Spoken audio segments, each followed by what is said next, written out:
माझ्यासोबत असलेले आहे छोटे छोटे बालक. उद्याचं भविष्य आहे, परंतु याच बालकांचं भविष्य जे आहे ते धोक्यात आलेलं आहे. संपूर्ण जर आपण पाहते छोटे छोटे मुलं जर आपण पाहिलं तर 5 ते 7, 8 एवढ्या वयोगटातले आहे. आणि या मुलांना जर आपण पाहिलं तर जन्मताचे संपूर्ण कर्णबधीर आहे. त्यानंतर यांची सर्जरी झाली. सर्जरी झाल्यानंतर शासनाच्या वतीनं जर आपण पाहतं यांना हे असे छोटे छोटे मशीन्स जे आहेत ते लावण्यासाठी दिलेले आहेत. कानाला मशीन लावण्यात आलेलं, परंतु या मशीन 3 ते 4 वर्षानंतर काम करत नाही असं पालकांचं म्हणणं आहे.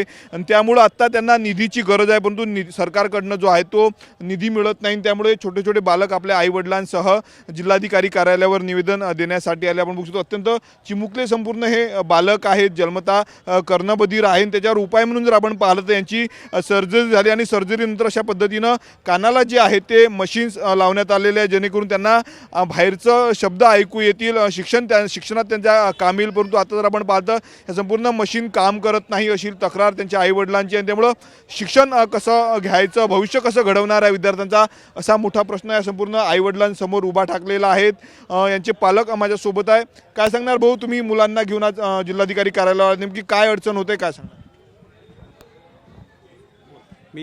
मी लक्ष्मण मोरे ऑडिओलॉजिस्ट आहे आणि एक श्रवणदोष निवारण कृती समितीचा अध्यक्ष आहे. आज आम्ही मागच्या 5 ते 6 वर्षापासून जवळपास 160 ते 170 मुलं हे जन्मदात कर्णबधीर होते. हे वेगळ्या शासनाच्या स्कीमच्या माध्यमातून हे ऑपरेशन केल्यानंतर हे बाहेरून मिळणारं जे साऊंड प्रोसेसर आहे मुलांच्या डोक्याला जे लावलेलं आहे ते मशीन 3 ते 4 वर्षानंतर खराब होतं आणि याची किमान किंमत 4 ते 4.5 लाख रुपये आहे. आणि हे गव्हर्नमेंटच्या स्कीममध्ये ऑपरेट केल्यानंतर ते मशीन खराब झाल्यानंतर याला कुठल्याही शासनाच्या स्कीममध्ये कुठली तरतूद केलेली नाही ते नवीन मिळण्यासाठी. आणि सुरुवातीला ऑपरेशनचा 7 ते 8 लाख रुपये खर्च असताना शासन, महाराष्ट्र राज्य शासन असो का केंद्र शासन असो, मोफत देतं. ते लावल्यानंतर मुलांना खूप सुंदर ऐकायला येतं, बोलायला येतं. मुलं नॉर्मल शाळेमध्ये जातात आणि आपल्या मुख्य प्रवाहात येतात. पण हे सगळं चालू असताना अचानक ते मशीन खराब झाल्यानंतर आपल्या कुटुंबातील प्रत्येक पालकांना तो एक भुर्दंड वाटतो. आणि त्यामुळं ह्या मुलांना शासनाने एक स्पेसिफिक निधी जिल्हा लेवलवरती प्रत्येक जिल्ह्यामध्ये देऊन त्या मुलांना साऊंड प्रोसेसर रिपेअरिंगसाठी किंवा नवीन मशीन घेण्यासाठी एक तरतूद करण्यात यावी अशी माझ्या सर्व श्रवणदोष निवारण कृती समितीची एक गव्हर्नमेंटला विनंती आहे. छोटे छोटे बालक आहे. बेटा काय नाव आहे तुझं? माझं नाव तियांशू राऊत आहे. आज पण माझ्या बाबाचं नाव सतीश आहे. माझ्या आईचं नाव उचिका आहे. कशासाठी आलाय तू इथे? मी प्रायमरी स्कूल आहे.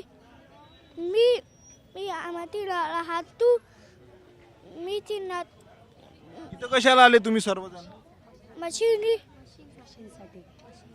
मशीनासाठी छोटे छोटे बालक. ताई काय सांगणार, तुम्ही देखील मुलांना घेऊन आलेत, काय मागणी? मी प्रांजली शिंदे. आमचे जे छोटे छोटे मुलं आहे हे जन्मतः मूकबधीर होते.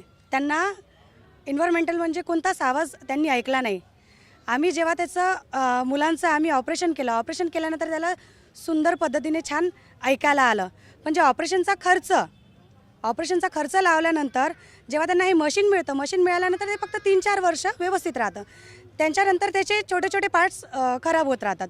मग ते पार्ट्स विकत घेणे ही आमची इतकी परिस्थिती नाही आहे. आणि त्या पार्ट्सची किंमत 20,000, 30,000, 5,000 हे आम्ही सर्वसामान्य पालक आहोत.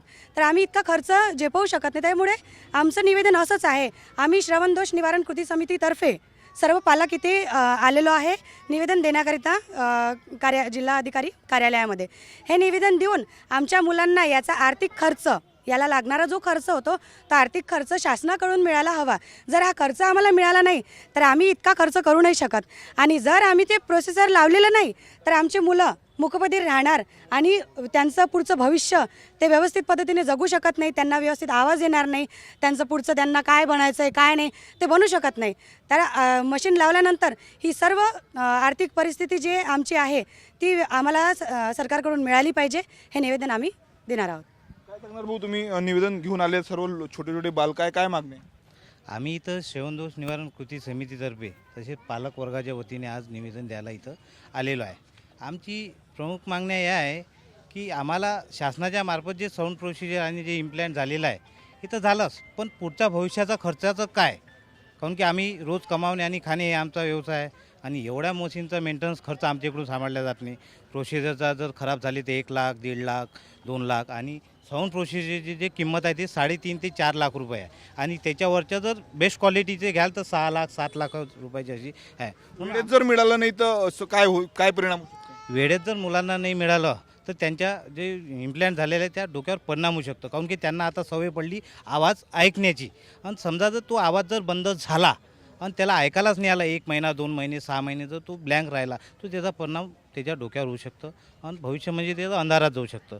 हे लहान मुलांना जर वेळेवर या संपूर्ण मशीनचा खर्च मिळाला नाही तर आता जे ऐकू ते भविष्यात त्यांना ऐकू देखील येणार आणि त्याचा गंभीर परिणाम त्यांच्या संपूर्ण डोक्यावर होईल असा जे आहे ते त्यांच्या पालकांनी सांगितलं. आणि त्यामुळं मशीन्स उपलब्ध करून दिल्या पाहिजे अशी मागणी त्यांनी सरकारकडे केलेली आहे.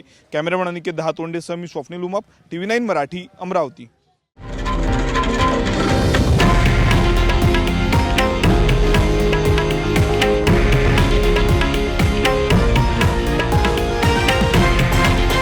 हे आहे देशातील नंबर 1 न्यूज नेटवर्क आणि आपण पाहत आहात TV9 मराठी, एकमेव.